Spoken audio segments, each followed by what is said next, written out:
तो मुझे ऐसा लगा कि भारतीय जनता पार्टी जो एक बात कहती है वो शायद करती नहीं है, और महिलाओं के लिए उनका रुख बहुत अच्छा नहीं है, और शायद ये जगह मेरे लिए ठीक नहीं है।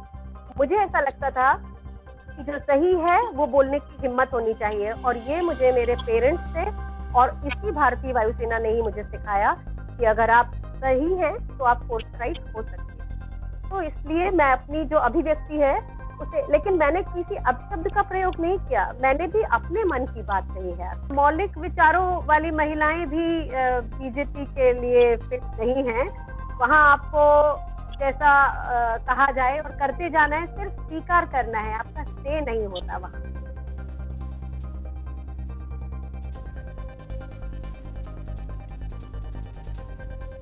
मैं 2009 का साल मुझे याद है, जब मैं पहली बार गुजरात गई थी, और तब भारतीय वायुसेना से हम सभी महिला अधिकारी कुछ समय के लिए बाहर थे और अपना कोर्ट केस लड़ रहे थे पेंशनेबल सर्विस के लिए। तब मैं एक कंपनी में काम कर रही थी और मेरा गुजरात जाना हुआ। मैं राजकोट तक गई अहमदाबाद से, और मैंने जो देखा तो मुझे बहुत अच्छा लगा। और फिर मुझे ये तो मालूम ही था नरेंद्र मोदी वहाँ के मुख्यमंत्री हैं, तो एक अच्छी भावना उनके लिए लेकर, और आगे चल के भी आगे आने वाले सालों में उनको गाहे बगाहे कभी कभी सुना, तो मुझे लगा कि वो अच्छा बोलते हैं। पर हाँ, कभी कभी बोलते समय जब भावातिरेक से उनकी आवाज रुंध जाती थी, तो वो मुझे लगता था कि कहीं से वो गर्व जैसा लगता था, एक तरह का अहंकार जिसे कहते हैं। तो मुझे ऐसा लगता था कि ये हो सकता है भावना के कारण ऐसा हो रहा है। और फिर जब 2014 में उनका नाम आया प्रधानमंत्रित्व के पद के लिए, तो मुझे लगा कि ये तो बहुत अच्छा हो जाएगा। पर अगर उस तरह से वो एक तरफ झुके नहीं, यानी कि जो भावना में वो जो उनके शब्द बिगड़ जाते हैं, तो वो अगर ना हो तो वो बहुत अच्छा करेंगे। और मैं बहुत खुश थी जब ये प्रधानमंत्री बने, और उसके बाद के सालों में भी 2014, 15, 16 और फिर 17 में मुझे उनसे मिलने का मौका भी मिला।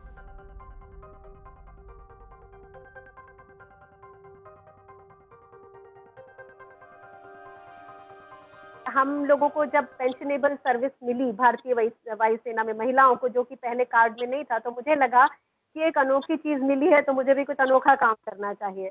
तो मैंने सोचा जब मैं पेंशन अर्न कर लूंगी तो मैं, मेरा जो होम टाउन है उसके लिए मैं काम करूंगी। तो मैं राजनीतिक फ्रंट को समझती हूँ कि वहां से जो काम, अगर आपकी इच्छा शक्ति अच्छी हो तो वहां से आप बहुत अच्छा काम कर सकते हैं, प्रभावी काम कर सकते हैं। तो मैंने उस तरह से उनको एक मैंने जो भी राजनीतिक पार्टी मुझे समझ में आई, उन सभी को मैंने लेटर्स लिखे, चिट्ठियां लिखी, ईमेल लिखी, और मुझे पीएमओ से मेरी लिखी हुई ईमेल का जवाब आया। तो वो पीआरओ थे उस समय प्रधानमंत्री जी के, बहुत अच्छे बुजुर्ग इंसान थे, और उन्होंने मुझे मिलने को बुलाया। उसके बाद उन्होंने मुझे प्रधानमंत्री से भी मिलवाया, और वो करीब 10 मिनट की मुलाकात थी। मैं बहुत बहुत खुश थी क्योंकि देश के प्रधानमंत्री से मिल रही थी। और फिर उन्होंने मुझसे कहा कि आप गुजरात जाओ, वहाँ चुनाव होने वाले हैं, तो वहाँ आप सीखो। मेरा कोई बैकग्राउंड तो था नहीं राजनीति से, तो मैं उनका कहना हुआ और फिर मुझे बुलावा भी आ गया। मैं करीब 38 दिन गुजरात रही, और मैंने पार्टी तो नहीं ज्वाइन की थी, मेरी कोई आधिकारिक ज्वाइनिंग पार्टी के साथ नहीं थी, लेकिन मैंने उनकी जो एक कॉल सेंटर की टीम थी उसको एनर्जाइज रखा। टीम बिल्डिंग हमारा वैसे भी एक फोर्टे होता है आर्म फोर्सेस के लोगों का। तो मैंने उस 35 दिनों में वो काम किया, और कुछ लॉजिस्टिकल काम भी किए जो मेरा अपना क्षेत्र है।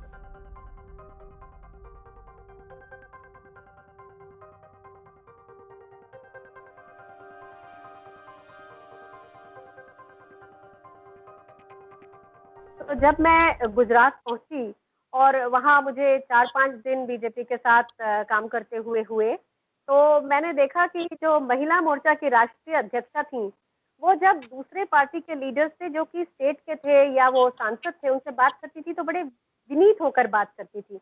विनम्रता एक बात होती है, विनीत हो जाना एक तरह की बात होती है। तो मुझे लगा कि ये इनका कोई से नहीं है। और फिर थोड़े दिनों के बाद मैंने देखा जो वहाँ की प्रदेश की भी जो कार्यकारिणी थी, उसमें भी जो उनकी अध्यक्षा हैं, बहुत ज़्यादा कोई से नहीं था उनका किसी भी चीज़ में, उनको सिर्फ़ एक निर्देश दिए जाते थे, ये करो और वो करते थे। तो मुझे लगा जो सशक्तिकरण की मैं सोच कर आई थी और जो सशक्तिकरण की बीजेपी बात करती है, वहाँ पर जो उनके अपने लोग हैं, उनके साथ भी उनको सशक्त प्लेटफ़ॉर्म नहीं मिलता और वो एक तरह से कतार में खड़े होने जैसी बात है। मैंने देखा कि महिला मोर्चा की जो राष्ट्रीय अध्यक्षा हैं, वो 35 साल से पार्टी में जुड़ी हैं, लेकिन उनको कोई और सक्रिय जगह नहीं मिली। तो मुझे ऐसा लगा कि भारतीय जनता पार्टी जो एक बात कहती है, वो शायद करती नहीं है और महिलाओं के लिए उनका रुख बहुत अच्छा नहीं है और शायद ये जगह मेरे लिए ठीक नहीं है।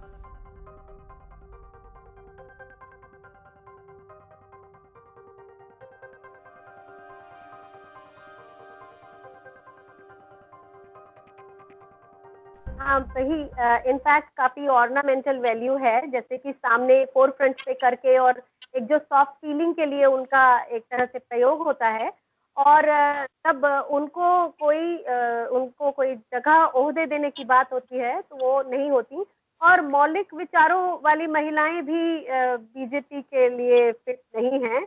वहाँ आपको जैसा कहा जाए और करते जाना है, सिर्फ़ स्वीकार करना है, आपका से नहीं होता वहाँ। तो मेरा आपका अनुभव है, ये मैं अपने अनुभव से कह रही हूँ।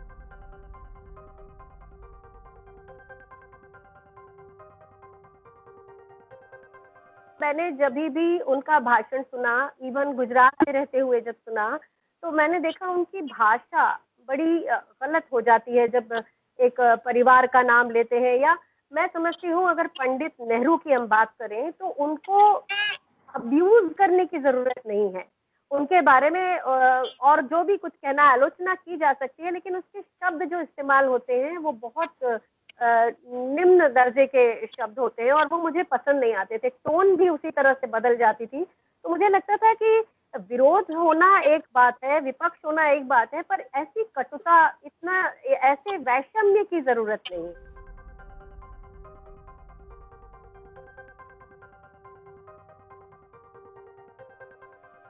जो मेरा कहना है कि अगर आप या तो जैसे निर्मला सीतारमन है, वो एक सदर्न पार्ट ऑफ इंडिया से आती हैं। बीजेपी को वहाँ का रिप्रेजेंटेशन मिलता है उनसे और फिर वो पढ़ी-लिखी हैं, तो वो भी एक बात उनकी होती है। तो इस तरह से 2 लोग हैं उसके बाद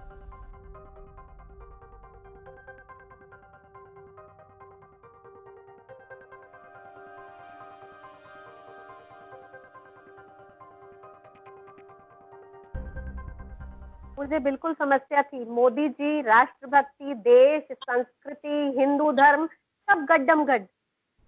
मतलब किसी भी चीज़ को इससे जोड़ सकते थे कि अगर आप हिंदुओं के बारे में गलत बातें फैल रही हैं और आप उनका विरोध करते हैं, तो वहाँ आपको सीधे जैसे मेरे जैसे लोगों को भी राष्ट्रद्रोही या इस तरह के जो ट्रोल एक आर्मी होती है उनकी, वो कुछ भी कहने से चूकती नहीं थी। एक और घटना हुई थी कि जब जनवरी में कठुआ में वो एक बलात्कार की घटना हुई और अप्रैल में उसके बारे में काफ़ी कुछ उछाला गया, तो मैंने प्रधानमंत्री को कई बार ट्विटर पे टैग कर के उनसे रिक्वेस्ट की कि वो इस मुद्दे पर कुछ बोलें और वो तब नहीं बोले। और उसके बाद कभी भी ऐसी घटना हुई जिसमें महिलाओं के ऊपर अत्याचार हुआ हो, प्रधानमंत्री कभी नहीं बोले। तो फिर मुझे लगा कि जिस बात की हम बेटी बचाओ, बेटी पढ़ाओ ऐसी बातें करते हैं, महिला सशक्तिकरण की बात करते हैं, जो करते हैं उस करने में कहने में और करने में बहुत बड़ा फ़र्क है।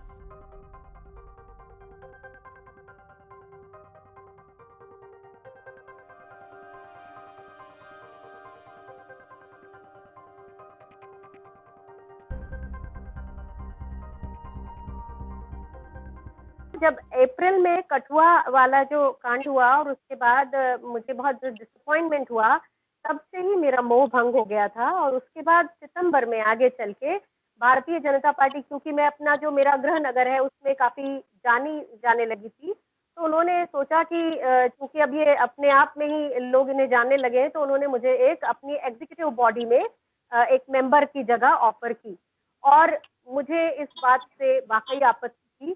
तो ऐसा नहीं है कि उन्होंने मुझसे पूछा और नहीं पूछा और मैंने कुछ कहा, ऐसा नहीं है। उन्होंने मुझे पूछा और वो न्यूज़पेपर में भी आया और मैंने उन्हें मना किया। मैंने कहा मैं पार्टी के साथ नहीं जुड़ सकती हूँ, क्योंकि मेरे और आपके बीच में वैचारिक विरोधाभास है। और जब मैंने उन्हें मना किया, तो इसकी खबर भी एक न्यूज़पेपर ने छापी और उसकी भाषा थोड़ी ऐसी थी, सनसनीखेज भाषा, कि एक महिला विंग कमांडर ने भारतीय जनता पार्टी को तगड़ा झटका दिया। तो उसके पहले मेरा पॉलिटिकल रुझान जो था, वो मुझ तक सीमित था। लेकिन उस दिन मैं एक्सपोज्ड थी और मैं उसके लिए तैयार नहीं थी। तो जब मुझे उस समय कुछ ऐसा समझ में नहीं आया, तब एक आलोक अग्रवाल जी हैं, उन्होंने मुझसे कहा, जो आम आदमी पार्टी का मध्य प्रदेश में देख रहे थे, उन्होंने कहा कि आप अब फील्ड की इंसान है, तो आप फील्ड में उतरिए, लोग कम से कम जानेंगे आपको। और मैं ये सोचकर ही मैंने वो चुनाव लड़ा। मैं जानती थी कि किसी भी तरह से, क्योंकि ना तो मेरा कोई गॉडफादर था, ना मेरे पास कोई आनुवंशिकता थी, और ना ही मैं इतनी कोई पॉपुलर थी, और ना मेरे पास धन इतना ज्यादा था, ना मैं इतनी रिच थी।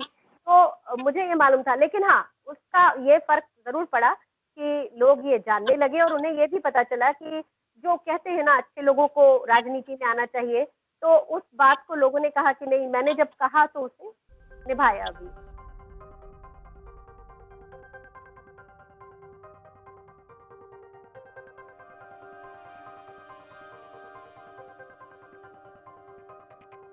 तो इसमें कोई शक नहीं है कि हम बाई ट्रेनिंग, आप उसे राइट विंग कहना चाहते हैं तो कह लीजिए, बाई ट्रेनिंग हम सरकार की तरफ होते हैं। और जब हम अपने यूनिफॉर्म हैंग करते हैं, उसके बाद फिर हम नागरिक सरोकारों से जुड़ते हैं। तो मुझे ऐसा लगता है कि उस समय तक काफी देर हो जाती है, फिर हम एडजस्ट नहीं हो पाते हैं। तो मुझे ऐसा लगता था, और मैं जब भारतीय वायुसेना में भी रही, तो मैं इस मामले में बहुत फॉर्चुनेट थी। मुझे मेरे सीनियर्स ने हमेशा मेरी फोर्थराइटनेस के कारण पसंद किया, और उन्होंने मेरे फोर्थराइटनेस को मेरा एट्रीब्यूट माना, उसको कभी मेरी कमी के रूप में उन्होंने नहीं जाहिर किया। तो मैं ऐसा मानती हूँ कि जो मेरी सोच है, वो देश के प्रति तो है, और देश के प्रति मैंने 25 साल न केवल सेवा की है, मैंने कभी नहीं देखा कि मेरा घर किधर है। मैंने महिला होने का एक भी बार ये नहीं कहा कि मैं महिला हूँ तो मैं इतने घंटे की ड्यूटी नहीं कर सकती हूँ। मैं 24 घंटे से ज्यादा भी कई बार अपनी यूनिट में रुकी हूँ।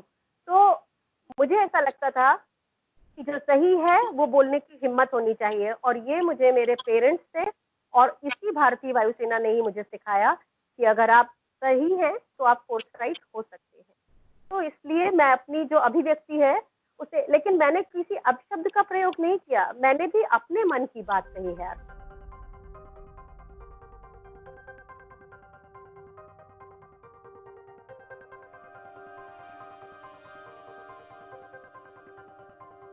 कोई डर नहीं है। डर इसलिए नहीं है कि ट्रोलिंग तो हुई और काफी हुई, लेकिन मुझे लगता है कि मैंने अपने मन की बातों को उन शब्दों में ढाला, सिर्फ इतना ही था। मैंने अब्यूज नहीं किया, उन्हें ऐसा कुछ नहीं कहा जिससे मैं उनके पूरे खानदान तक जाऊं या इस तरह की कोई बात करूं। मुझे लगता है मैं अपने संयत शब्दों में वो कह पाई जो मुझे कहना था। द वायर के और वीडियोस देखने के लिए सब्सक्राइब करें और बेल आइकन पर क्लिक करें। स्वतंत्र पत्रकारिता की आर्थिक मदद करने के लिए डिस्क्रिप्शन में दिए गए लिंक पर जाएं और अपनी राशि चुनें।